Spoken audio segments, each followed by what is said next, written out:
한자리에 모여 예배로 영광 돌리게 하시니 감사합니다. 오늘도 저희 마음에 안식을 주시옵소서. 하나님을 기뻐하게 하여 주시옵소서. 그리하여 하나님이 우리 마음의 평강을 주장하시는 것을 보게 하여 주옵소서. 주 예수 그리스도의 이름으로 기도하옵나이다. 아멘. 찬송가 327장 찬양하신 후에 홍숙자 권사님 기도하시겠습니다.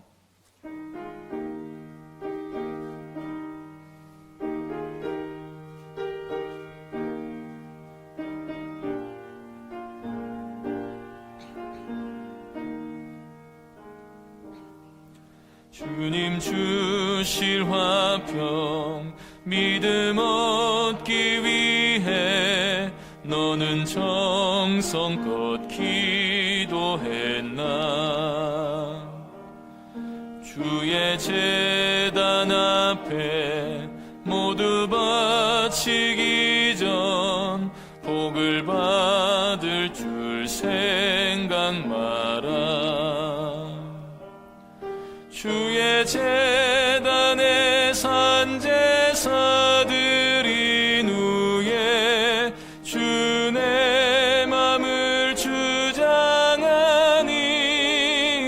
주장하니 주의 뜻을 따라 그와 동행하면 영생 복락을 누리겠네.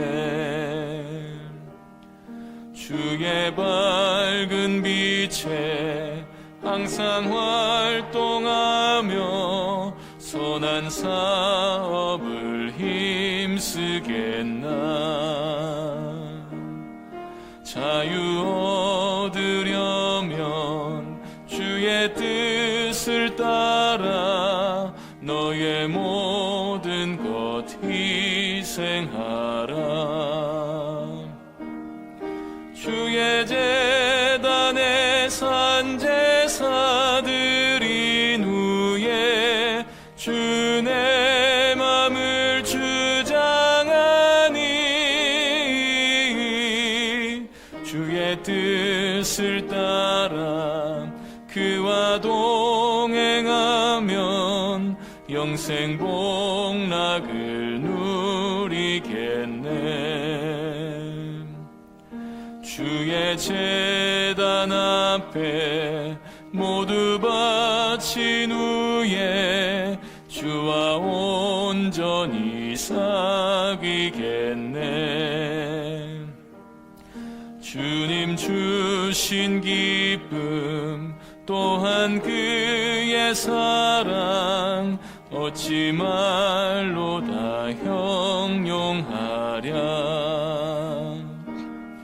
주의 제단에 산제사 드린 후에 주의 맘을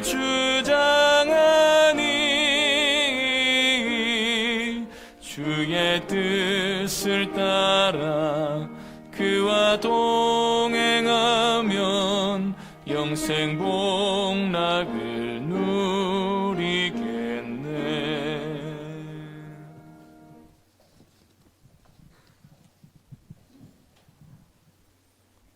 사랑의 하나님 아버지, 이 시간 믿음의 자녀들을 예배의 자리로 인도하여 주시니 감사합니다. 우리의 예배를 영광 중에 받으시오며 말씀을 통하여 온전하여지며 거룩하게 하실 줄 믿고 또한 감사를 드립니다. 이 한 해가 다 가도록 우리에게 향하신 헤아릴 수 없는 은혜를 베푸심도 감사합니다. 그러나 저희들은 다 양 같아서 제 갈 길로 가는 연약한 자들이오니 주의 긍휼하심을 드리고 날마다 순간마다 함께하는 성령님의 인도함을 따라 살게 도와주옵소서. 하나님께서는 온 마음을 다해 하나님을 사랑하며 내 이웃을 내 몸처럼 사랑하라 하셨지만 말씀대로 살지 못하고 눈앞의 현실을 바라보며 원망과 불평으로 어리석게 살아감을 용서하여 주옵소서. 하나님 아버지, 말씀의 은혜가 충만함으로 항상 기뻐하며 쉬지 말고 기도하며 범사에 감사하며 살아갈 수 있는 은혜를 베풀어 주시옵소서. 세상은 전염병과 여러 가지 정치적 상황이 우리를 힘들고 어렵게 할지라도 우리 가운데 오직 주의 말씀이 길이 되며 빛이 되어 나와 가정과 이웃과 교회를 살리는 자로 살게 하옵소서. 예배당 이전 계획이 하나님의 은혜로 순적히 이루어지도록 인도해 주시길 기도합니다. 새해에는 교회를 이끌어갈 새로운 일꾼을 뽑고자 합니다. 부르심의 이름에 합당한 일꾼을 세워주셔서 교회와 세상에 많은 영향력을 끼치는 하나님 나라의 일꾼으로 세워주시기를 원합니다. 또한 수술을 앞두고 있는 자와 회복 중에 있는 자에게 치료의 광선을 비춰주시고 몸과 마음에 믿음의 주요 온전케 하시는 하나님의 은혜가 임하기를 기도합니다. 단위에 세우신 정 목사님을 붙들어 주셔서 하나님께서 저희에게 전하고자 하는 귀한 말씀을 잘 전할 수 있도록 성령님께서 함께하여 주시며 오직 주께만 영광이 되길 기도드리며 우리를 죄에서 구원하신 예수님의 이름으로 기도드립니다. 아멘.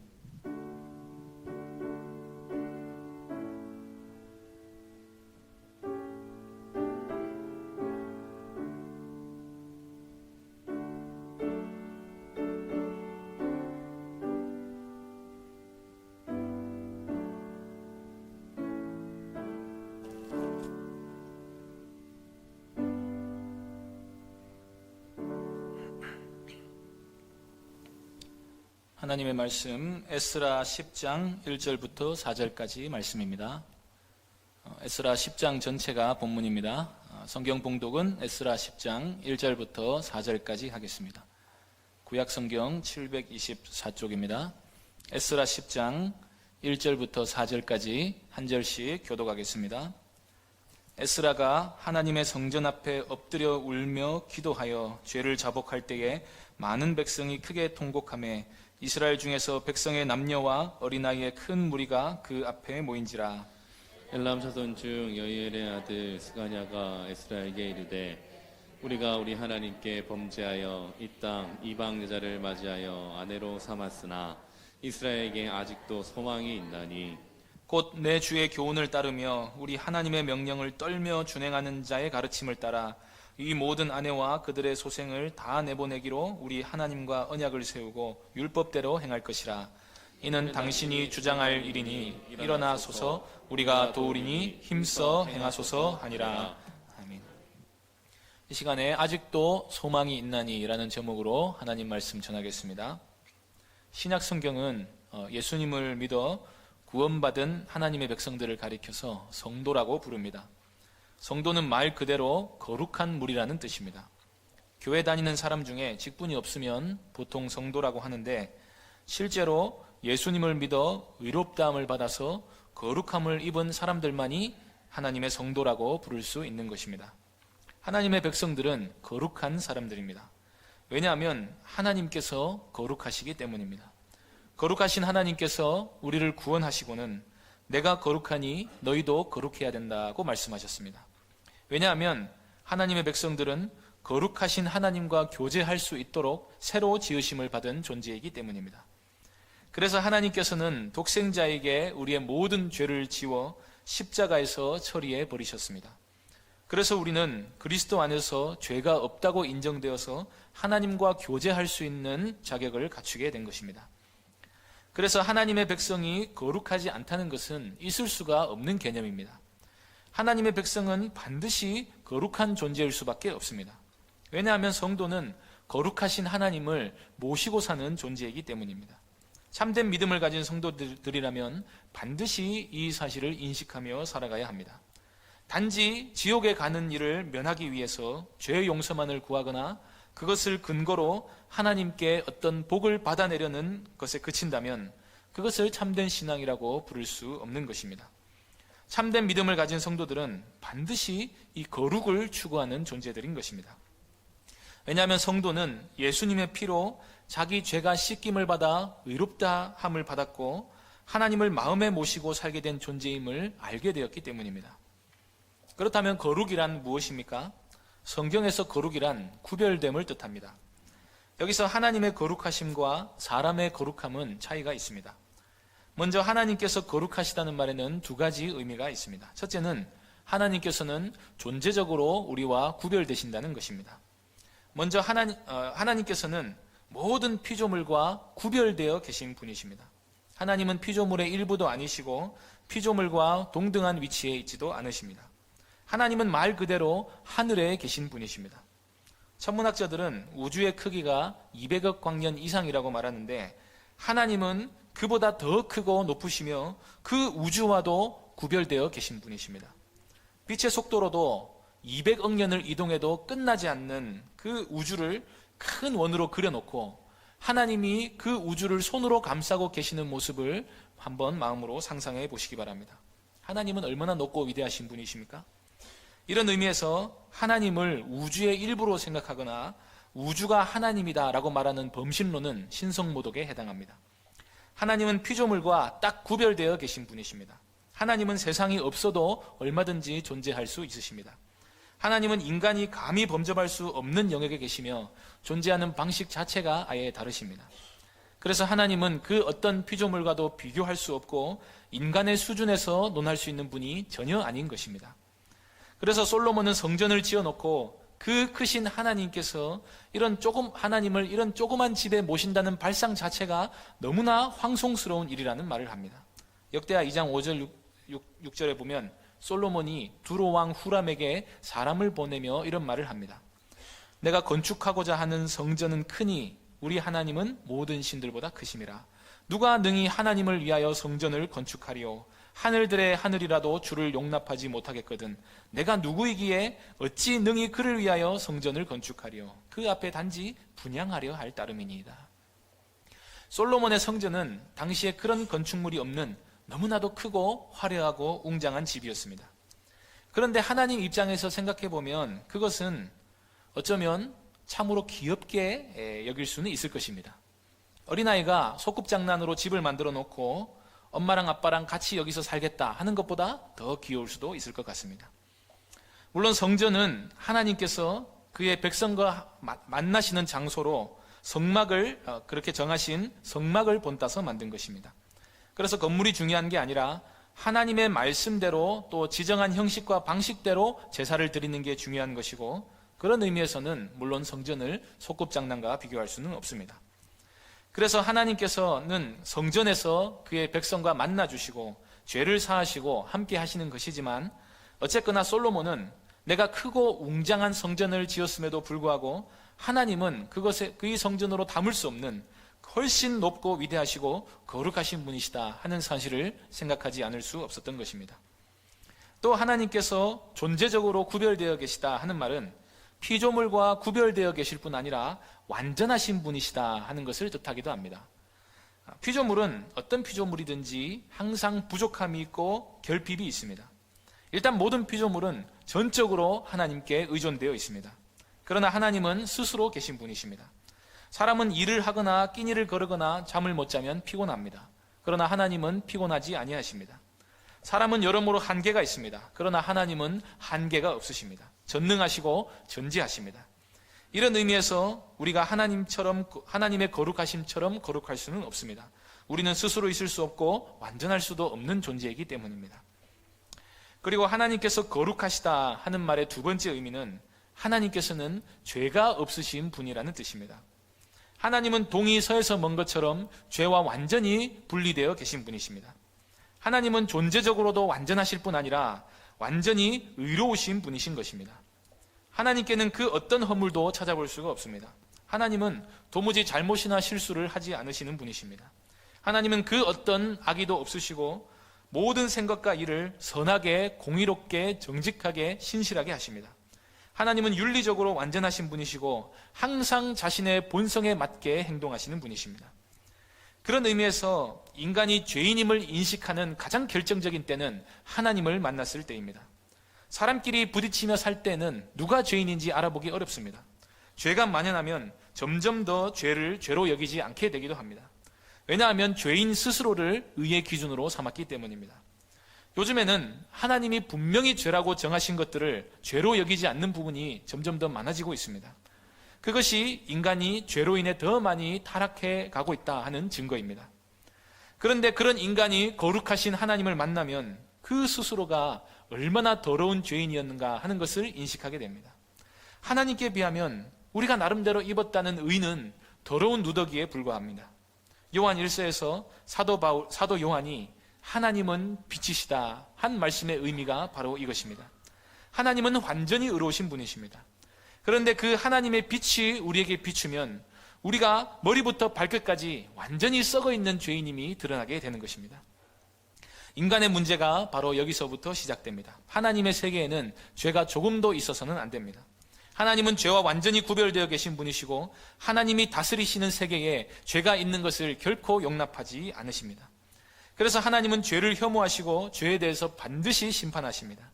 그 어떤 피조물이라도 이 죄에 대한 하나님의 심판을 면할 수는 없습니다. 그 이유는 하나님께서 거룩하신 분이시고 영원토록 변함이 없는 분이시기 때문입니다. 게다가 인간은 하나님의 형상으로 지음을 받았습니다. 모든 피조물 중에서 가장 영광스러운 지위를 부여받은 존재가 바로 사람입니다. 그런데 그 영광스러운 존재가 하나님을 닮게 지어졌는데 그 사람이 하나님의 자리를 노리는 죄를 범했습니다. 그러고 나서 하나님이 금하시는 온갖 죄를 인간이 지을 수 있는 모든 종류의 죄를 다 지었습니다. 하나님은 사람을 교제의 대상으로 삼으시기 위해서 거룩하게 창조하셨는데 사람 스스로가 거룩하는 전혀 관계없는 존재가 되어버린 것입니다. 그렇다면 이제 남은 것은 심판밖에 없고 사람은 그 결과 죽을 수밖에 없는 존재가 되어버리고 말았습니다. 사람이 거룩해야 한다는 것은 바로 이런 의미에서입니다. 내가 거룩하니 너희도 거룩하라 하신 이 명령은 인간의 존엄성을 회복하고 하나님과의 사귐의 자리에 다시 돌아오라 이렇게 초대하신 하나님께 가까이 나오라 하는 명령입니다. 우리는 거룩하라 하면 부담부터 같지만 사실은 이 명령 자체가 하나님께서 얼마나 우리를 사랑하시는지를 보여주는 것입니다. 인간이 비록 타락해서 심판받을 존재가 되었지만 하나님께서는 사람에게 평생에 하나님께로 돌아올 수 있는 기회를 주시는 것입니다. 그래서 사람의 거룩함은 거룩하신 하나님을 닮아서 죄를 멀리하고 율법을 행하는 존재가 되는 것을 의미합니다. 사람은 하나님처럼 전능하거나 결핍이 없는 존재일 수는 없습니다. 그러나 하나님의 성품을 닮아서 의롭고 순결한 존재는 될 수가 있습니다. 물론 이것은 사람 스스로가 자신의 능력으로 의로워질 수 있다고 말하는 것은 아닙니다. 우리가 수도 없이 들었듯이 오직 예수 그리스도의 피로만 우리가 거룩해지는 것입니다. 우리는 단지 믿음으로 그 사실을 받아들일 뿐입니다. 그래서 예수님 안에서 우리가 율법을 다 행한 존재로 인정이 되었기 때문에 이른바 성도라는 말도 안 되는 영광스러운 직분을 얻게 된 것입니다. 서론에서 간단히 생각해 보았는데 이 성도라는 직분, 우리가 예수님처럼 하나님처럼 거룩한 존재가 되었다는 사실이 너무나 감사하고 영광스럽지 않으십니까? 우리는 죄인인데 단지 믿음 하나만으로 예수님의 거룩하심과 동급으로 인정받게 되었다는 것입니다. 본문에 들어가기 전에 신약의 성도들과 마찬가지로 이 구약 시대의 하나님의 백성들 역시도 거룩을 위해 부르심을 받았다는 사실을 우리가 주목해야 합니다. 내가 거룩하니 너희도 거룩하라 하실 때 이 말씀의 1차적인 대상은 출애굽한 이스라엘 백성들이었습니다. 그들은 노예 신분에서 이제 막 벗어나서 우상 숭배하던 습관을 여전히 가지고 있던 자들이었습니다. 이 사람들이 갖고 있었던 신앙은 전능하신 하나님께서 살아계시다 하는 정도와 그 하나님이 우리를 구원해 주셨으니 감사하다 하는 수준에 불과했습니다. 그런데 하나님께서는 모세를 불러다가 내가 너희를 구원한 것은 너희를 거룩한 백성으로 만들려고 한 것이다 라고 말씀합니다. 그러면서 율법을 주시면서 이 율법대로 너희가 행하기만 하면 거룩한 백성이 될 수 있다고 하신 것입니다. 속죄의 제사를 드리고 구원받은 하나님의 백성답게 성실히 말씀을 지키고 살면 거룩한 하나님의 백성이 되어서 하나님의 소유가 될 수 있다라고 말씀하신 것입니다. 그런 의미에서 율법을 보면 오늘날의 관점에서 잘 이해가 안 되는 부분도 우리가 얼마든지 이해할 수가 있게 됩니다. 오늘 본문에서 쟁점이 되는 회복 공동체의 문제점은 수많은 유다 백성들이 지도자들로부터 시작해서 이방 사람들과 통혼을 했다는 점입니다. 9장에서 에스라는 이 소식을 처음 듣고는 거의 낙심한 상태에서 참담한 심경으로 하나님께 회개하는 모습을 보여주었습니다. 율법과 역사대로라면 이 죄 때문에 다시 한 번 더 멸망하게 될 위기에 처하게 되었다 하는 사실을 깨닫게 된 것입니다. 포로 귀환 전에는 그 죄의 심각성을 잘 몰라서 그랬다 쳐도 70년간의 포로 생활을 통해서 자신들이 벌을 받았고 그 가운데서 하나님께서 자비를 베푸셔서 우리가 이렇게 남겨둠을 받았다. 이거를 경험한 사람들이 다시 똑같은 죄를 범했다는 것은 에스라의 염치로서는 감히 하나님께 용서해달라고 말하기도 벅찬 것이었습니다. 그렇다고 해서 이 죄가 이스라엘 전반에 퍼져 있는 상황에 이들을 다 쫓아내기도 어렵고 이미 결혼해서 자녀까지 본 사람들도 많이 있었는데 도대체 이 문제를 어떻게 처리해야 되는지 대책이 서지 않아서 더 힘들었을 것입니다. 에스라가 이처럼 이방인과의 통혼 문제를 심각하게 여긴 이유는 그것이 이방인들의 죄가 들어오는 통로임을 알았기 때문입니다. 율법에는 분명히 민족주의적인 성격이 있습니다. 율법은 이방인과 이스라엘 백성을 구분하는 울타리 역할을 하기도 합니다. 구원을 받고 싶으면 할례를 받아 이스라엘 백성이 된 다음 율법을 행해야 합니다. 만일 예수님이 오시기 전이라면 우리 같은 이방 사람들이 구원받으려면 먼저 유대인이 되어야 한다는 식입니다. 국적을 바꿔야 되는 거죠. 그러면 이스라엘 밖에 있는 사람들은 다 멸망받을 저주의 자식이 되는 것입니다. 하나님이 이렇게까지 이스라엘 백성들을 단속하신 이유는 아직 그들이 어렵기 때문입니다. 하나님은 자신의 자녀들이 나쁜 친구를 사귀는 것을 원하지 않으십니다. 이게 어떻게 보면 문화의 문제인데 사람들은 세상의 죄된 문화를 좋아하고 그것을 너무나도 쉽게 수용하는 경향이 있기 때문입니다. 그래서 가나안을 정복하면서 그들을 완전히 진멸해서 그곳의 문화의 잔재까지도 깨끗이 없애버려서 아예 영향을 받지 않도록 하라고 하신 것입니다. 이방인과의 통혼 문제는 훨씬 더 다루기 어려운 것입니다. 왜냐하면 결혼을 하면 영향을 더 많이 받게 되기 때문입니다. 사람은 죄인이기 때문에 죄를 지을 기회를 만나면 은근히 반가워합니다. 그래서 죄가 들어오는 통로 자체를 차단한다는 뜻에서 이방인과 결혼하는 것은 죄다라고 아예 율법에 못을 박아버린 것입니다. 그래서 실제로 결과가 어땠습니까? 예루살렘의 우상숭배 문화가 들어온 것은 결정적으로 솔로몬이 수백 명의 이방 여인들과 결혼했기 때문입니다. 정락결혼이라고 하지만 그 자체가 율법에 금지되어 있었던 것입니다. 가정에서도 국가에서도 이것은 불변하는 진리입니다. 제가 전에 사역했던 교회에는 다문화 가정이 많았습니다. 유초등부 20명 중에 대여섯 명이 어머니가 캄보디아나 베트남 혹은 필리핀 사람이었습니다. 이분들 중에는 자신들의 종교와 문화를 상당 부분 고수하는 부분이 있습니다. 그 자녀들 중 몇 명은 또 교회도 나오고 하지만 어떤 분들은 고향에서 하던 대로 집에 조그만한 불상을 모시거나 아니면 조그만한 제단을 만들어 분향하는 모습을 유지하는 경우도 있었습니다. 한국 사람도 똑같습니다만은. 그래서 어느 날 예배를 드리는데 한 학생이 초등학생인데 가부좌를 틀고 손을 무릎 위에 올리고 동그랗게 손을 말고 있는 것을 보았습니다. 어리고 달래고 해서 교회를 데리고 나와서 신앙을 가르치면서 점점 변화되긴 했습니다만은 가정으로부터 받는 영향이 역시 지대하다 하는 생각을 했습니다. 오늘날처럼 글로벌한 시대에도 그렇다면 지금으로부터 3,000년 전에는 어떠했겠습니까? 하나님의 염려가 율법에 그대로 나타나 있는 것입니다. 에스라는 바로 이 사실을 바르게 이해했습니다. 그래서 이방인들과 통혼한 문제를 두고 진노받아 나라가 망할 죄를 지은 것이라며 참담한 신경을 하나님께 드러냈던 것입니다. 이렇게 에스라가 하나님의 성전 앞에서 엎드려 울며 기도하고 있을 때 그 기도를 많은 사람들이 들었습니다. 9장의 에스라의 기도는 저녁 제사 드릴 때에 에스라가 백성들 앞에서 공적으로 한 기도입니다. 에스라는 이 기도를 하면서 계속 통곡하고 있었습니다.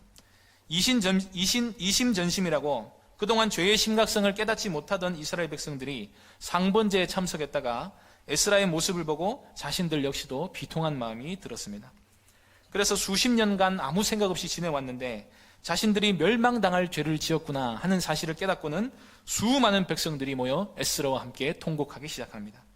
에스라를 중심으로 해서 자복하는 사람들의 무리가 점점 더 많아지기 시작했습니다. 그날 성전 앞에는 큰 울림이 있었습니다. 교회 역사를 보면 보통 개혁이나 부흥이 일어날 때 한두 사람의 회개로부터 일이 일어나는 것을 자주 볼 수 있습니다. 잘 아시는 대로 평양 대부흥 운동이 길선주 장로님의 공적인 회개가 도화선이 되어서 일어나게 되었고, 미국에서 일어난 2차 대각성 운동이라는 것이 있습니다. 이건 역시도 어떤 한 교회에서 회개를 촉구하는 설교가 이어진 뒤에 폭발적으로 일어났다고 합니다. 그 외에도 영국의 웨일즈 부흥 운동이나 우리나라 교회 역사에서 드러난 여러 부흥운동들이 이 처절한 회개 위에 일어났던 것을 우리가 교회사를 통해 확인할 수 있습니다. 특별히 이러한 회개는 오늘 본문에서 보이는 것처럼 한두 사람의 영적인 각성과 통회하는 마음과 함께 회개를 요청하는 기도나 설교 뒤에 이어졌던 것을 이런 식으로 계속 반복된 것을 우리가 볼 수가 있습니다. 말하자면 에스라의 개혁은 에스라의 통회와 자복으로부터 시작됐다 하는 것입니다. 교회의 부흥을 갈망하면서 교회의 영적인 어두운 현실을 염려하는 사람은 반드시 이 점을 염두에 두어야 합니다. 회개 없는 부흥이란 있을 수 없습니다. 특히 죄의 심각성을 바르게 인식하고 공동체의 죄를 나의 죄로 여기는 처절한 회개가 있어야 합니다. 가만히 앉아서 마치 교회의 문제를 남의 일인 것처럼 비판하고 앉아있으면 아무런 일도 일어나지 않습니다. 에스라는 이스라엘과 자신을 분리시키지 않았습니다. 이스라엘 공동체가 망하게 된다면 그게 내가 직접 가담한 죄는 아니라 할지라도 함께 망하게 되는 것입니다. 참 성도 역시도 교회와 자신을 분리시키지 않는 법입니다. 교회가 죄에 빠졌다면 그 때문에 함께 아파하는 것이지 마치 자신은 그런 교회와 상관없는 자처럼 말하거나 행동하지 않는 법인 것입니다.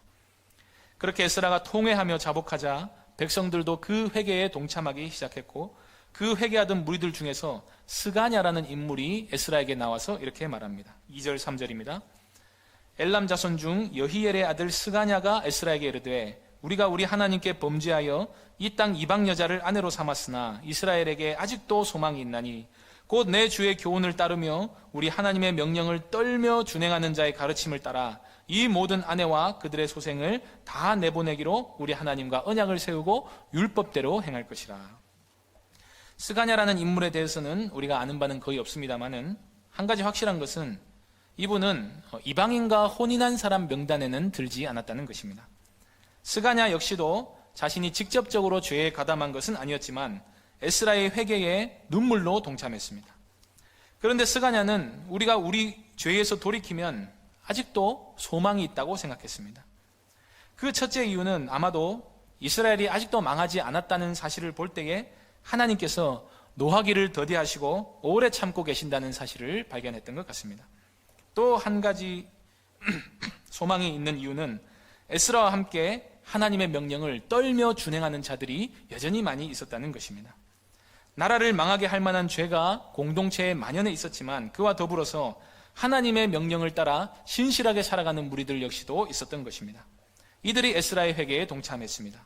에스라가 이날 드린 제사는 그냥 평범한 상번제였는데 그 예배를 가볍게 여기지 않고 함께 동참한 무리들이 이 개혁의 중심이 되었던 것입니다. 그런데 이 회개가 참된 회개가 되기 위해서는 실제로 이방인 아내들과 그 자녀들까지도, 자신의 자녀들까지도 모두 다 내보내야 합니다. 말이 그렇지 우리가 그 입장이 되어 본다면 생각만 해도 아찔한 일이 아닐 수가 없습니다. 대부분 젊어서 결혼해서 미운정, 고운정 다 들었을 것이고 자녀들과도 생이별을 해야 되는데 왜 우리를 내치느냐는 고함 소리에 대답할 수 있는 말이 우리가 하나님의 율법에 순종하기 위해서 그렇다 하는 말밖에는 할 말이 없는 것입니다. 그러면 왜 처음부터 나랑 결혼했느냐부터 시작해서 자녀들로부터 우리는 왜 낳았냐 하는 소리가 귀에 메아리 칠 것입니다. 또 율법을 따라 이혼한다는데 율법을 따르면 이혼하지 말아야 하느냐 하는 주장도 있었을 것입니다.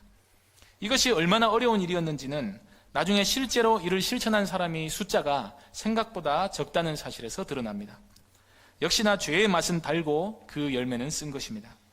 편의주의와 실리주의를 택해서 여기서 발붙이려고 살아가려면 어쩔 수 없다는 식으로 이방인과의 통혼 문제를 그동안 가볍게 여겼는데 그게 공동체를 죄로 오염시키고 하나님의 백성을 남아있지 못하게 하는 큰 죄였음이 드러난 것입니다. 그러니 고통이 두려운 사람은 사실 작은 죄라도 매우 경계해야 하는 것입니다. 그러나 그래도 회개할 때가 아직은 기회가 있을 때입니다. 스가냐의 말을 보십시오. 아직도 소망이 있다고 하지 않습니까? 회개도 못하고 그 죄로 인한 사망의 열매를 따먹기 전에 아직 수술하면 희망이 있다 하는 소식은 분명히 기쁜 소식인 것입니다. 만일 이스라엘이 이 죄의 심각성을 깨닫고 하나님께 전적으로 돌이키로 결단하면 당장은 힘들지 몰라도 크게 회복될 수 있는 기회가 열리는 것입니다. 스가냐는 이 사실을 깨닫고 자신이 에스라를 돕는 자가 되기로 결심합니다. 방법은 하나뿐입니다. 에스라에게는 이 일에 동참해 줄 사람이 필요합니다. 스가냐에게는 에스라와 같은 지도자가 필요합니다. 그래서 스가냐는 우리가 도와줄 테니 율법대로 행하도록 하나님께 서약하자고 말하고 있습니다. 우리는 여기서 공동체의 개혁은 한 사람의 통해와 자복으로부터 시작된다 하는 사실을 보게 되었습니다. 특히 그 한 사람은 공동체의 영향력을 행사할 수 있는 지도자급 인물이어야 합니다. 그러나 아무리 지도자라도 구성원들의 동의 없이는 이런 일을 할 수가 없습니다. 특히 회개와 같이 자발성과 진정성이 요구되는 일은 더 그렇습니다. 만일 이게 우상숭배의 문제라면 그냥 법적으로 금지해버리면 됩니다. 명분도 있고 강제성을 띠기도 쉽습니다. 그러나 이방 여인을 이 아내로 맞이하는 일을 돌이키는 일에는 이 죄에 대한 공동체의 이해와 돌이키고자 하는 의지가 뒤따라야 합니다. 사안이 단순하지 않기 때문입니다. 그래서 에스라가 필요한 것입니다. 에스라는 무엇보다도 본을 보임으로써 백성들을 뒤따르게 만드는 영적인 지도자였습니다. 그리고 우리 눈에는 가벼워 보이는 이 죄가 얼마나 심각한 죄인지를 드러내 보여줄 수 있는 율법에 정통한 사람이었습니다. 그래서 그의 회개가 백성들에게 전이된 것이 개혁에 있어서 가장 중요한 원인이었고 성령께서 역사하지 않으시면 일어나기 어려운 역사입니다. 그렇게 해서 구성원들의 동의가 뒤따른 다음 개혁을 도와줄 스가냐와 같은 멤버들이 있어야 합니다. 이렇게 어려운 일에는 스가냐와 같은 인물들이 나와서 개혁 의지를 불어넣어주고 동역해 주는 일이 반드시 필요합니다. 왜냐하면 에스라 혼자서 이 일을 감당하기에는 너무나 큰 일이기 때문입니다. 그래서 하나님 나라의 일은 그것이 옳다고 인정될 때 함께하는 사람이 있어야 역사가 일어나는 것입니다.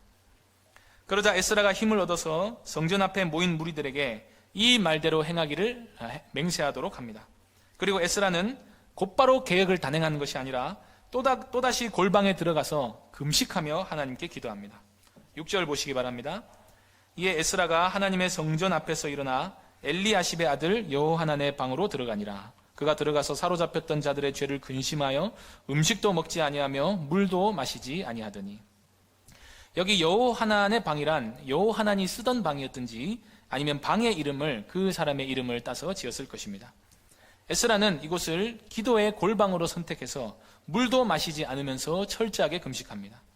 마치 왕 앞에 나아갈 때 사생결단을 내고 금식한 에스라처럼 하나님 앞에서 사생결단을 내겠다는 자세로 금식하며 기도했던 것입니다. 주변에 개혁 의지를 담은 사람들이 있었지만 에스라는 그 사람들을 의지하기 전에 회개하게 하시는 하나님께 매달리기로 한 것입니다. 왜냐하면 이 일은 하나님의 영으로만 되는 일이기 때문입니다. 하나님께 기도한 뒤에 에스라는 백성들을 모아 공포하여서 온 포로 귀환민들을 3일 내에 예루살렘으로 다 모이라고 합니다. 만일 3일 내로 오지 않으면 그 재산을 정몰하고 공동체로부터 추방시킨다고 합니다. 앞서서 에스라는 아닥사스다 왕으로부터 명령을 따르지 않는 자의 재산을 몰수하거나 또 사형을 집행할 수 있는 권한을 부여받았습니다. 이제 에스라는 공동체의 개혁을 위해서 그 권한을 사용하는데 특별히 여기서 정몰한다는 말은 단순히 가산을 몰수해서 국고로 환수한다 하는 뜻을 넘어서 하나님께 바친다 하는 뜻을 가지고 있습니다. 그걸 히브리어로 헤렘이라고 하는데 이 헤렘은 여호수아 시절에 가나안을 정복할 때 적들을 완전히 진멸시켜서 하나님께 바칠 때 쓰던 말입니다. 3일 내로 안 모이면 헤렘시켜버리겠다. 무시무시하죠? 추방령도 마찬가지입니다. 이스라엘 공동체에서 끊어진다 하는 것은 구원받지 못한다는 말과도 같습니다. 에스라가 이렇게 굳은 의지로 결단할 수 있었던 것은 그가 골방에 들어가서 목숨을 걸고 하나님께 기도했기 때문입니다. 에스라가 자신에게 주어진 이 권위와 권한을 가지고 엄한 명령을 내리자 전국으로부터 3일 만에 모든 포로 귀환민들이 예루살렘으로 모였습니다. 9절에 보면 그날이 9월 20일이라고 되어 있는데 양력으로 하면 11월에서 12월 사이에 해당하고 소위 이른비가 내리는 이스라엘의 우기입니다. 기온도 쌀쌀하고 9절에 보면 백성들이 모였을 때 하필 큰 비가 내려서 떨고 있었다고 되어 있습니다. 그렇지 않아도 명령의 엄중함 때문에 분위기가 무거운데 하늘은 어두컴컴하고 날은 찹찹하고 큰 무리가 모여서 비를 맞으면서 추위에 떨고 있고 하늘의 번개가 간간히 내려치는 상황에서 장대 같은 이 빗소리를 뚫고 에스라의 목소리가 성전 벽면을 타고 메아리치고 있습니다. 아마 잊어버린 죄까지도 다 생각이 날 것입니다. 예전에 김남준 목사님이 부교역자 시절에 부서 수련회 집회를 인도하는데 그날따라 밖에 폭우가 내리고 번개가 치고 어두컴컴하고 아주 두려운 분위기가 연출이 되었다고 합니다. 김남주 목사님은 그날 하나님께서 날씨까지도 사용하셔서 공동체 가운데 큰 회개의 은혜가 있게 하셨다라고 쓴 것을 제가 읽은 기억이 있습니다. 사람은 분위기의 영향을 많이 받는 존재이기 때문에 시내산에서 빽빽한 구름과 번개와 불 가운데서 하나님께서 임재하신 것처럼 이스라엘 공동체에 회개의 영을 부어주신 시기를 이렇게 맞추셨다는 사실이 저에게는 아주 의미 있게 다가옵니다. 종교개혁자 마틴 루터도 원래는 법대에서 공부를 하다가 집에 가던 길에 번개를 맞아 죽을 뻔한 뒤로는 극심한 두려움에 사로잡혀서 곧바로 성직자의 길로 접어들었다고 합니다. 더구나 성경에 이날의 날씨를 자세히 기록했다는 것은 하나님께서 이런 회개의 분위기를 조성해 주셨다고 해도 전혀 어색함이 없을 것입니다. 말하자면 회개는 하나님께서 베푸시는 은혜입니다. 회개할 수 있는 기회 자체를 하나님이 주십니다. 죄를 깨닫게 하는 것과 회개의 시기와 회개의 마음을 하나님이 주시는 것입니다. 회개는 우리가 하지만 하나님이 하게 해주시지 않으면 사람으로서는 결코 할 수 없는 일입니다. 그래서 우리가 어떤 죄를 깨닫고 회개하게 되었다면 그것은 영적으로 예민한 나의 탁월한 감각 때문이 아니라 하나님이 베푸신 큰 은혜임을 기억하시기 바랍니다. 백성들이 떨고 있을 때 에스라가 일어나서 이렇게 말합니다. 10절 11절 보시겠습니다. 제사장 에스라가 일어나 그들에게 이르되 너희가 범죄하여 이방 여자를 아내로 삼아 이스라엘의 죄를 더하게 하였으니 이제 너희 조상들의 하나님 앞에서 죄를 자복하고 그의 뜻대로 행하여 그 지방 사람들과 이방 여인을 끊어버리라 하니. 일단 에스라는 백성들에게 너희가 범죄했다고 말합니다. 회개는 이 죄를 직시하게 하는 데서부터 시작합니다. 오늘날 교회들이 영적인 생명을 잃어가고 있는 것도 죄에 대한 바른 지적이 없고 있다 하더라도 사람들이 그것을 쉽게 인정하지 않기 때문입니다. 하나님의 은혜는 자신이 죄인임을 알고 자기를 부정하는 사람들에게 임하는 것입니다. 그래서 먼저 우리가 하나님께 죽어 마땅한 죄인이 되었다는 사실을 인정해야 합니다. 복음을 전하는 사역자가 하는 일이 바로 이것이고 해야 할 일도 바로 이것입니다. 그런데 아무리 담대한 설교자라도 죄를 지적하는 일은 너무나 어려운 일입니다. 이 부분은 설교자에게 있어서 가장 괴로운 부분이기도 합니다. 하나님은 공동체에게 은혜를 베풀어 주시기 위해 이 설교자에게 공동체의 죄악이 무엇인지를 먼저 보여주십니다. 그러면 그것을 가서 말해야 하는데 여기서 내면의 갈등이 일어납니다. 그러면서 죄를 지적하기를 주저하거나 표현을 완화시키거나 하나님의 뜻을 왜곡해서 전달하기도 합니다. 그런데 용기를 내어서 죄를 바르게 지적해도 괴롭기는 마찬가지입니다. 회개가 일어나지 않고 사람들이 듣기 싫어하면 너무나도 고독해지기 때문입니다. 그래서 에스라처럼 골방에 들어가서 기도하는 일이 늘 필요한 것입니다. 하나님의 뜻과 복음의 진리를 생각할 때 회중들에게 죄가 있다는 사실을 직시하게 하는 일은 은혜를 받기 위해서 반드시 있어야 하는 일입니다.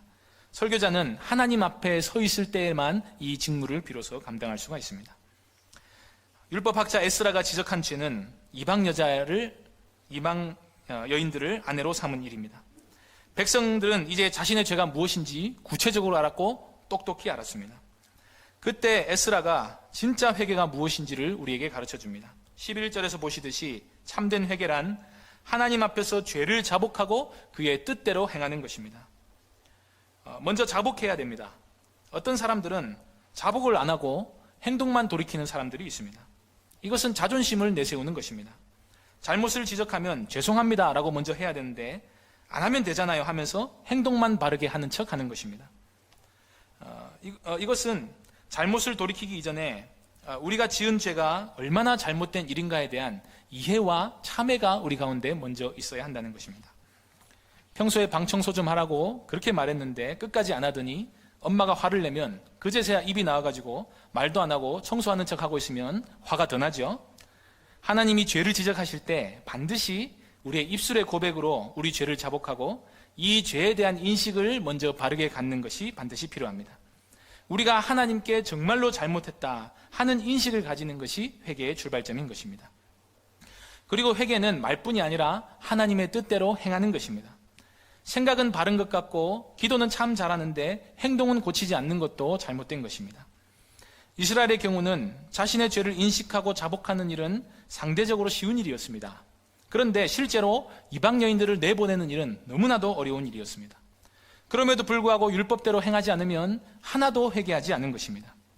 우리도 마음으로 진실로 회개하고 나서 막상 돌아서면 죄가 끊어내버리지도 않고 그저 내가 나약해서 그렇다는 핑계를 댈 때가 얼마나 많습니까? 실제로 우리가 연약하고 부족하긴 합니다만은 죄는 근본적으로 하나님을 거역하는 것입니다.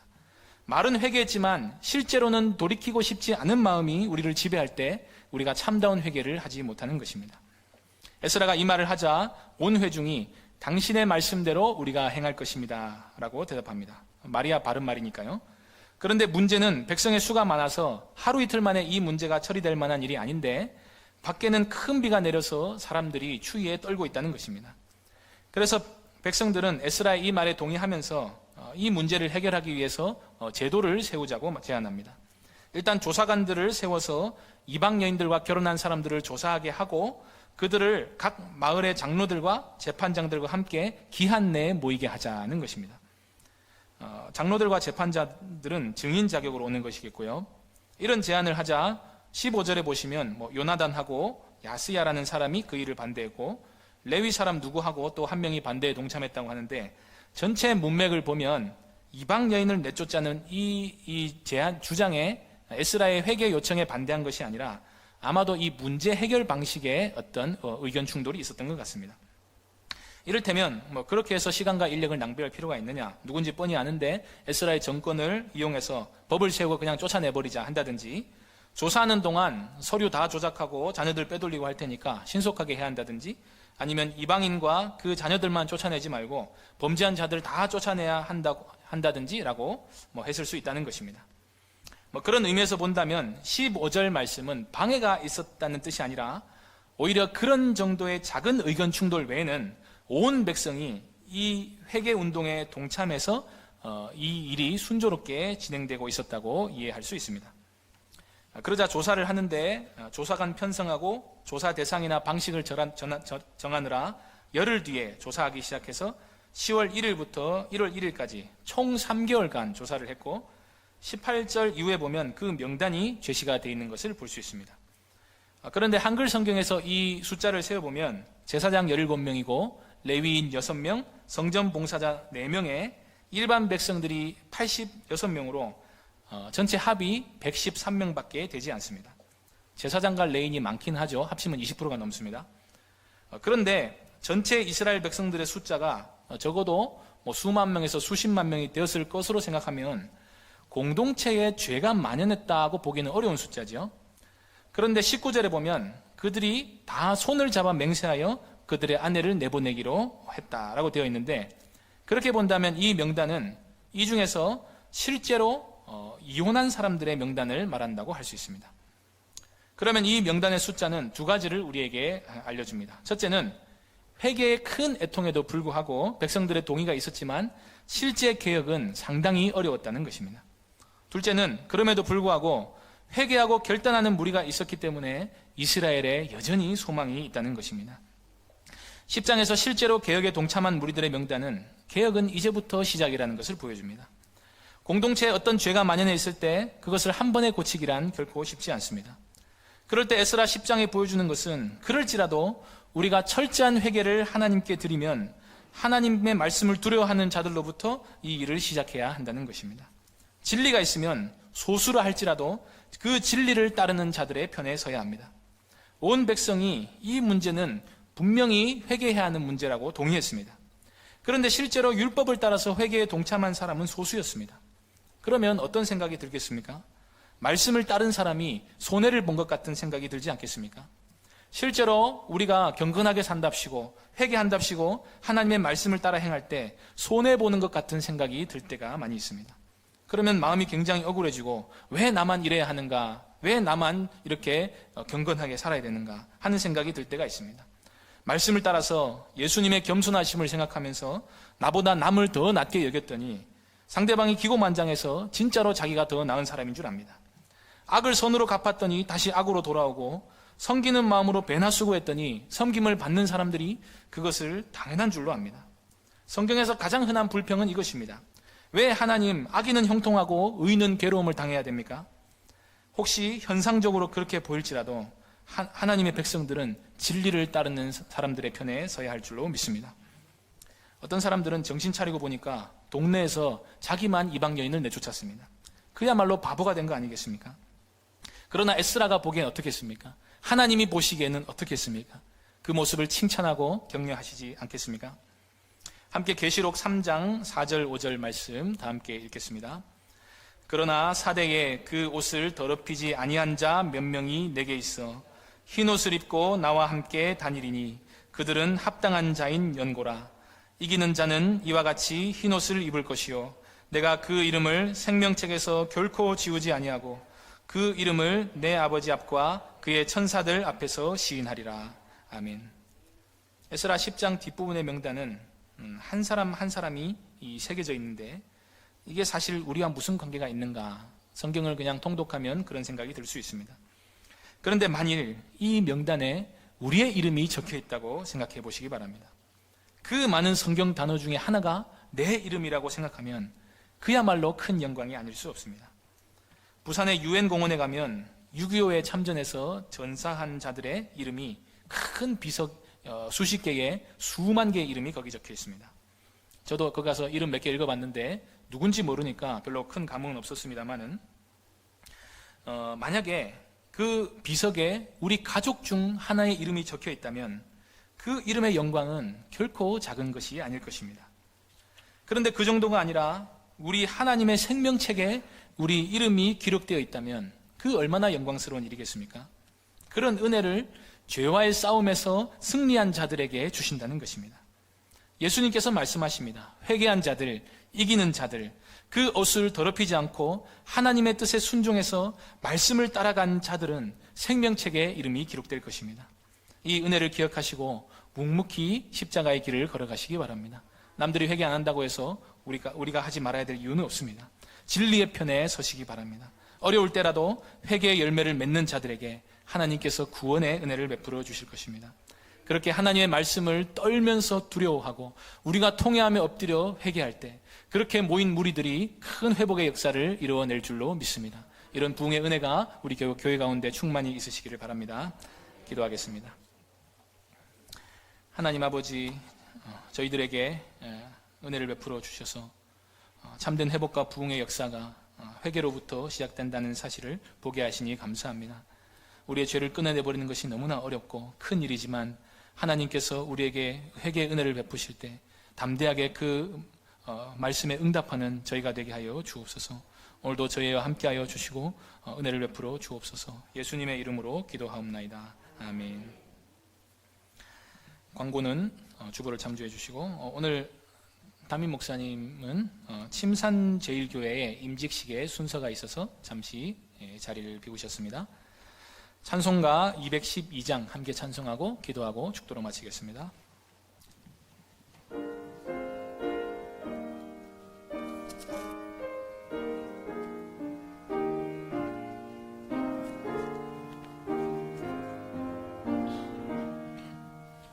겸손히 주를 섬길 때 괴로운 일이 많으나 구주여 내게 힘주사 잘 감당하게 하소서. 인자한 말을 가지고 사람을 감화시키며 갈 길을 잃은 무리를 잘 인도하게 하소서. 구주의 귀한 인내를 깨달아 알게 하시고 굳건한 믿음 주셔서 늘 승리하게 하소서.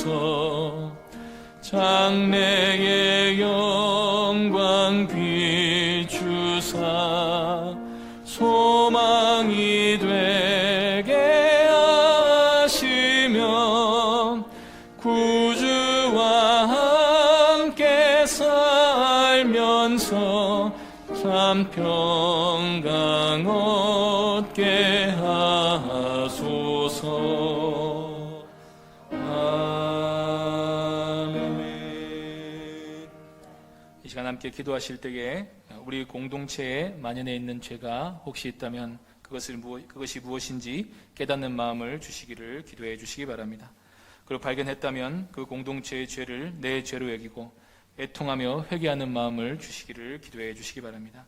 또 공동체의 죄뿐만 아니라 우리의 개인적인 죄를 내려놓고 자복하며 하나님의 뜻대로 행할 수 있는 용기를 달라고 기도해 주시기 바랍니다.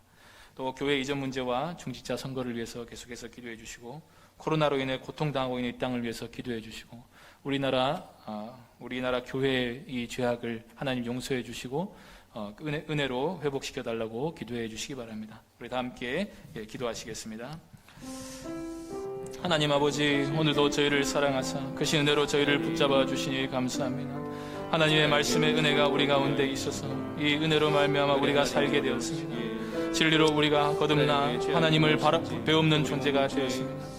그러나 우리에게 하나님의 말씀을 여전히 따르지 않는, 하나님의 거룩하심을 닮아가지 않으려고 하는 게으른 죄성이 있습니다. 주님의 거룩하심 앞에 설 수 없는 존재가 되었다는 사실을 잊어버리고 복음 진리를 묵상하며 하나님께 나아가기보다 우리의 의를 앞세워 하나님께 나아가는 죄악이 우리 가운데 있었습니다.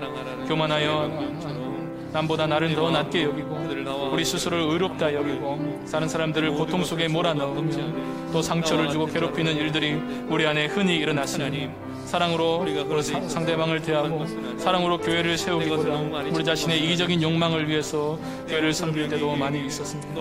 하나님 아버지, 우리의 죄를 용서하여 주시고 주님 앞에서 우리가 스스로 엎드려 하나님이 기뻐하시는 기도를 할 수 있도록 도와주시옵소서. 일곱 교회에 보내는 편지에서 회개하라고 촉구하신 그 명령이 우리 교회 가운데 발견된다면 우리가 회개하여 하나님께 엎드리는 공동체가 되게 하여 주시기를 바라옵나이다. 통회하며 자복하며 회개하는 마음 우리에게 허락하여 주시고 뿐만 아니라 이 나라의 교회의 죄악들을 용서하여 주시고 말씀의 진리를 따르기보다 우리 자신의 이기적인 욕망을 쫓아 하나님을 이용했던 우리의 교회들의 죄악을 용서하여 주시고 세상의 소금과 빛이 되지 아니하고 우리 이 세상에 참 이 입에 오르내리는 그런 죄악 가운데 우리가 거하였음을 주를 용서하여 주옵소서. 헛되고 무익한 것들을 쫓았음을 용서하여 주시오. 아버지 하나님, 코로나19로 고통받고 있는 이웃들을 향해 손을 내밀지 않았음을 용서하여 주시옵소서. 하나님 아버지, 또한 우리 교회에 여러 가지 은혜를 베푸신 대로 우리 교회가 나아가길 원합니다. 여전히 그럼에도 불구하고 우리 교회를 사랑하사 이끄시는 줄로 믿습니다. 이 은혜가 우리 교회 가운데 있어서 말씀 진리 가운데 뜨거운 회복의 역사를 경험하게 하여 주시고 이로 말미암아 부흥이 우리 교회 가운데 일어나 하나님께서 이 교회를 사랑하시는 그 은혜가 폭발적으로 일어나게 하여 주시옵소서. 내가 너무 멀리 와 있다는 느낄 때 주저없이 돌아서게 하여 주시옵소서. 우리 주 예수 그리스도의 은혜와 하나님 아버지의 크신 사랑과 성령 하나님의 위로와 교통하심이 애통하며 회개하고 말씀에 순종하기를 원하는 하나님의 백성들의 머리 위에 이제로부터 영원까지 함께 있을지어다. 아멘.